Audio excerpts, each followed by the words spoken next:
नमस्ते बच्चों। आज कक्षा 9वीं विषय हिंदी पाठ 1.1 पाठ का नाम है जीवन नहीं मरा करता है। यह जो पाठ है हम पढ़ेंगे, इसके कवि गोपाल दास नीरज जी हैं। गोपाल दास नीरज जी का जीवन परिचय पढ़ लेते हैं। पद्मश्री और पद्म भूषण सम्मान से विभूषित गोपाल दास नीरज का जन्म 4 जनवरी सन 1925 को इटावा के पुरावली ग्राम में हुआ था, जो कि उत्तर प्रदेश में आता है। हिंदी भाषा के प्रमुख गीतकार और कवि नीरज ने कविता के साथ साथ हिंदी सिनेमा के लिए लोकप्रिय गीत भी लिखे हैं। कारवां गुजर गया, बस यही अपराध मैं हर बार करता हूँ। आप ये गाना सुने होंगे। बस यही अपराध मैं हर बार करता हूँ, आदमी हूँ आदमी से प्यार करता हूँ। ये जो गीत है इसे गोपाल दास नीरज जी ने लिखा है। ए भाई जरा देख के चलो, आगे भी नहीं पीछे भी, दाएं भी नहीं बाएं भी, ऊपर भी नहीं नीचे भी। ए भाई, ये जो गाना है इसे गोपाल दास नीरज ने लिखा है। जन सामान्य की दृष्टि में वे मानव प्रेम के अनन्य गायक हैं। उन्होंने अपनी मर्म स्पर्शी काव्य अनुभूति तथा सहज सरल भाषा द्वारा हिंदी कविता को आम जन तक पहुँचाने में महत्वपूर्ण भूमिका निभाई है। कारवां गुजर गया, प्राण गीत, आशावरी, बादल बरस गयो, दो गीत, नदी किनारे, नीरज की गीतिकाएँ, संघर्ष, विभावरी, नीरज की पाती, लहर पुकारे, मुक्तक, गीत भी अगीत आदि उनकी प्रमुख रचनाएं हैं। तो आइए पाठ का हम पद्य पढ़ते हैं। छिप छिप अश्रु बहाने वालों, मोती व्यर्थ लुटाने वालों, कुछ सपनों के मर जाने से जीवन नहीं मरा करता है। प्रस्तुत पद्यांश में कवि गोपाल दास जी नीरज निराशा व हताश लोगों को पुनः जागृत होने की प्रेरणा दे रहे हैं। आइए व्याख्या समझते हैं। कवि गोपाल दास नीरज जी कहते हैं कि छिप छिप अश्रु बहाने वालों, वे मनुष्य जो जीवन में निराश हो गए हैं, जो जीवन की छोटी मोटी बाधाओं से हताश हो गए हैं, है ना, डर गए हैं, ऐसे लोग अंदर ही अंदर रोते रहते हैं। ऐसे लोग छिप छिप कर रोते हैं, अंदर ही अंदर अपने आप को तकलीफ देते हैं। तो वो क्या करते हैं? अपने आप को तकलीफ दे करके उनके जो आँखों में मोती रूपी जो आंसू है ना, मोती क्या होता है? बहुमूल्य होता है। और यहाँ पर आंसू को बहुमूल्य मोती के समान बताया है कि जो उनके आँखों में अमूल्य है ना, जिसका कोई मोल नहीं है, बहुमूल्य है, जो बहुत ऐसे आँखों पर जो आंसू है, वह इस बहुमूल्य आंसू को बिना मतलब के बहा रहे हैं, है ना। अर्थात अपने जीवन में निराश व हताश होकर के अपने मन और अपने शरीर को कष्ट पहुंचा रहे हैं। अर्थात उनके जीवन की है ना, जो क्या है, रौनकता है, वह खत्म हो चुका है।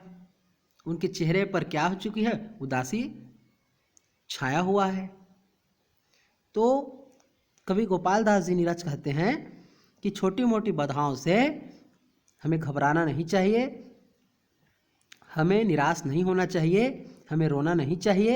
यह जो आंसू है वह बहुमूल्य है ना। तो हमें निरंतर प्रयास करते रहना चाहिए, निरंतर हमें सपने देखना चाहिए, निरंतर हमें अपने कर्तव्य मार्ग पर डटकर अपने पथ, अपने लक्ष्य पर अग्रसर रहना चाहिए, क्योंकि यही जीवन का नियम है। हमें छोटी मोटी बाधाओं से घबराकर रोना नहीं चाहिए, निराशा को अपने जीवन में बढ़ाना नहीं चाहिए, ऐसा इस प्रस्तुत पद्य में जो है कवि ने कहा है। आगे पद्य पढ़ते हैं। सपना क्या है नयन सेज पर सोया हुआ आँख का पानी, और टूटना है उसका ज्यों जागे कच्ची नींद जवानी।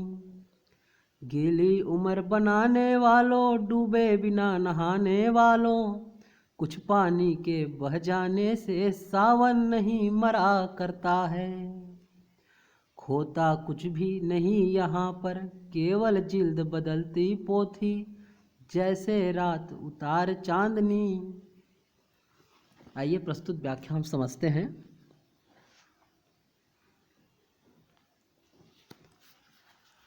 इस प्रस्तुत पद्यांश में कवि ने सपने को प्रतीकों के माध्यम से परिभाषित किया है।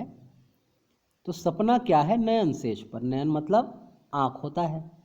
तो कवि गोपाल दास जी नीरज कह रहे हैं कि जिस प्रकार नींद की अवस्था में आँख का पानी हमारी पलकें रूपी है ना, जो हमारी पलक हैं, उन पलकों रूपी बिछौने पर सोया रहता है। कौन सोया रहता है? आँख का पानी। ठीक उसी प्रकार से सपना भी अचेत अवस्था में ही अपनी सेज बिछौना पर सजता है। अचेत मतलब जब हम निद्रा की अवस्था में होते हैं और कुछ सपना देखते हैं, तो इस अवस्था पे वह जो हमारा सपना होता है वो कैसा होता है?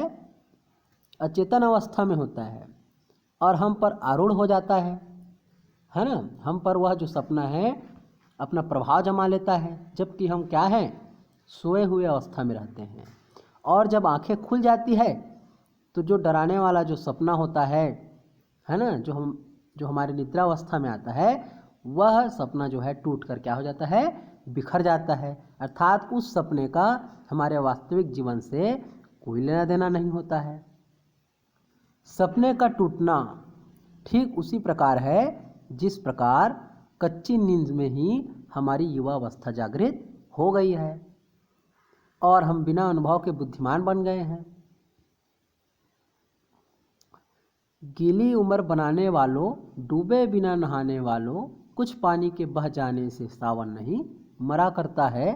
गोपाल दास जी नीरज कह रहे हैं कि वर्षा काल में सावन में खूब पानी बरसता है ना। सावन के महीने में खूब पानी बरसता है, परंतु क्या बहुत सारा पानी बरसने के कारण क्या बादल पानी से रहित हो जाता है ना? क्या बादल से पानी गिर जाता है तो क्या बादल फिर से नहीं बनते हैं? क्या पानी में कमी होता है? कभी नहीं होता है। ठीक उसी प्रकार सपनों के टूट जाने से हमारे जीवन में किसी भी प्रकार के बाधा है ना आ जाने से हमारे जीवन पर कोई अंतर नहीं पड़ता है, कोई फर्क नहीं पड़ता है। हमें सदैव अपने लक्ष्य को प्राप्त करने के लिए निराशा को त्याग कर है ना, अपने जीवन में आ रही बाधाओं को अपने कर्तव्य, अपनी पराक्रम से हराकर सदैव निर्झर झरने की तरह हमें जो है अनवरत बहना चाहिए। अर्थात हमें घबराना नहीं चाहिए। अपने मार्ग पर हमें, अपने लक्ष्य पर हमें हमेशा ध्यान रखना चाहिए और छोटी मोटी बाधाओं से हमें नहीं घबराना चाहिए। जिस प्रकार पानी सावन के माह में गिर जाने के बाद पुनः पानी पर कमी नहीं आती है सावन में, है ना, ठीक उसी प्रकार हमारे जीवन में बाधा आ जाने से वह बाधा हमेशा के लिए रहने वाला नहीं होता है। हमें सतत उन बाधाओं से लड़ते हुए एक झरने के समान निरंतर बहते रहना अर्थात विकास करते रहना चाहिए। सपने की तुलना कवि ने आग के पानी से की है। आगे आइए पढ़ते हैं। खोता कुछ भी नहीं यहाँ पर, केवल जिल्द बदलती पोथी, जैसे रात उतार चांदनी। प्रस्तुत पद्यांश में कवि ने संसार के परिवर्तन का चित्रण किया है, मनोहारी तो व्याख्या है ना। आशय समझते हैं, कवि कह रहे हैं कि मनुष्य इस संसार में कुछ भी नहीं खोता है ना। इस संसार में मनुष्य के लिए खोने के लिए कुछ भी नहीं है। क्यों नहीं है? क्योंकि इस संसार में मनुष्य जो है वो खाली ही हाथ आया है, और जब मरता है तो भी खाली ही हाथ जाता है, कुछ लेकर नहीं जाता है। इस संसार का जो धन वैभव संपदा है ना, संपदा है, वो सब यहीं का यहीं खाली जो है हमें हाथ जाना पड़ता है, और वो सब इसी संसार में रह जाते हैं। केवल जिल्द बदलती पोथी, जिस प्रकार हम पुस्तक के पुराने कवर को निकाल कर, है ना, जिस प्रकार हम पुस्तक के पुराने कवर को निकाल कर नया कवर पुस्तक पर चढ़ा देते हैं, अर्थात पुस्तक तो वही रहता है ना, उसका कवर ही बदलता है। ऐसे ही हमारा जो आत्मा है, वह आत्मा सदैव अजय और अमर है, अजय अमर है, केवल उसमें शरीर ही बदलता है। जैसे रात उतार चांदनी, जैसे रात्रि की चांदनी निशा काल बीत जाने पर, रात्रि बीत जाने पर पहने, है ना, आइए नीचे देखते हैं। पहने सुबह धूप की धोती, वस्त्र बदल कर आने वालों, चाल बदल कर जाने वालों, चंद खिलौने के खोने से बचपन नहीं मरा करता है। तो जिस प्रकार जो रात्रि है वो निशा काल अर्थात रात्रि बीत जाने पर सुबह की मधुर बेला में धूप की पोशाक ग्रहण कर लेती है। पोशाक मतलब वस्त्र।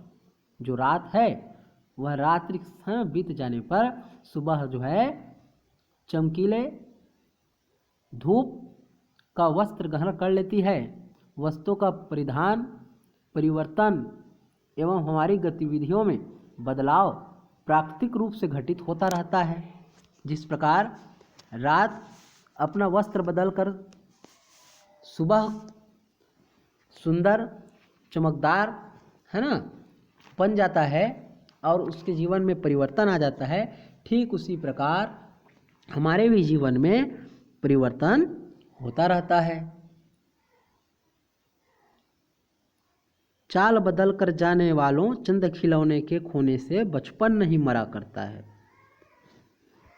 क्या कह रहा है? यदि बचपन में हमारे खिलौनों में से कुछ खिलौना टूट जाता है तो क्या हमारा बचपन, क्या हमारा खुशियाँ छीन जाता है हमसे? बिल्कुल नहीं छीनता। हमारे पास फिर से नए खिलौने आ जाते हैं, हम फिर किसी वस्तु को नया खिलौना बना लेते हैं, है ना, और अपनी साथियों से अपने बचपन का खेल खेल में आनंद लूटते हैं। तो कुछ खिलौने के टूट जाने से बचपन नहीं है ना खोता है, ठीक उसी प्रकार हमारे जीवन में विपत्ति आ जाने से हमारे जीवन नष्ट नहीं हो जाते, ऐसा समझकर हमें उन बाधाओं से डटकर मुकाबला करके अपने जीवन में खुशियों को या अपने जीवन में खुशियाँ लानी चाहिए। इस प्रकार से आशा और अपने जीवन में उन्नति सदैव सतत प्रगतिशील रहे और निराशा हमारे अंदर घर ना बना पाए, ऐसा हमें प्रयास करने का संदेश गोपाल दास जी नीरस इन पंक्तियों में दे रहे हैं। तो यह प्रकृति क्या है? परिवर्तनशील है। उपमा अलंकार का बढ़िया प्रयोग है इसमें, और उसी प्रकार हमारे जीवन में भी बाधाएं, दुख सुख आते रहते हैं, तो हमें निराश नहीं होना चाहिए। इस प्रकार का संदेश प्रस्तुत पंक्ति में कवि ने दिया है। आगे दो पंक्ति जो बचा हुआ है कल पढ़ेंगे।